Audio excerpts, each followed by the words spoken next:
სამი ყველაზე გავრცელებული მითი თამაშ დამოკიდებულ ადამიანებში მეგობრებო. პირველი ეს არის, რომ თამაშობ იმიტომ, რომ ფული მოვიგო. ტყუილი და მითია მეგობრებო, თამაშ დამოკიდებული ადამიანი თამაშობს იმიტომ, რომ არის ადრენალინზე დამოკიდებული, არის ნორადრენალინზე დამოკიდებული და არის დოფამინზე დამოკიდებული. შესაბამისად, ეს ჰორმონები რო გამოყოს ტვინიდან და ადამიანმა ჭყალებში რო ქოს, რომ იკაიფოს, ამისთვის უბრალოდ ჭირდება თანხა. და არანაირად ის რომ მოიგებს და რაღაც ინვესტიციას ჩადებს ოჯახის მომავალში და ბავშვის განათლებაში, ეს უბრალოდ ტყუილია.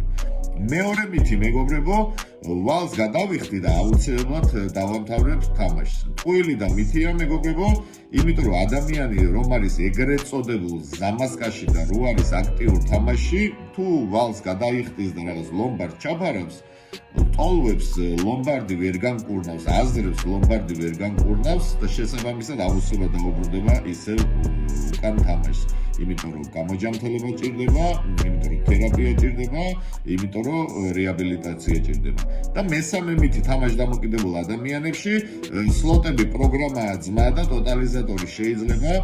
ტყუილი და მითია მეგობრებო, ტოტალიზატორი და ბუკმეიკერული ზოგადად ბიზნესი დაახლოებით 60 მილიარდიანი ბიზნესია, რომელთაც გააჩნიათ სტატისტიკა, ალგორითმი, რომლებაც ზეპირადიციან შესწავლილი აქვს ყოველი გუნდის რაღაც მონაწილის ოჯახური მდგომარეობა, ვის კუჭია გაშლილი, ვინს ჰქონდა რაღაც თვის ბოლოს სირთულეები, რომელ გუნდს რა მოტივაცია აქვს, ვისთან რა ითამაშოს, შესაბამისად ეგრეთ წოდებულ კუშებს იმის მიხედვით თავაზობენ და არ დაგავიწყდეთ ყველა ტოტალიზატორის მოთამაშის დევიზი რა არის?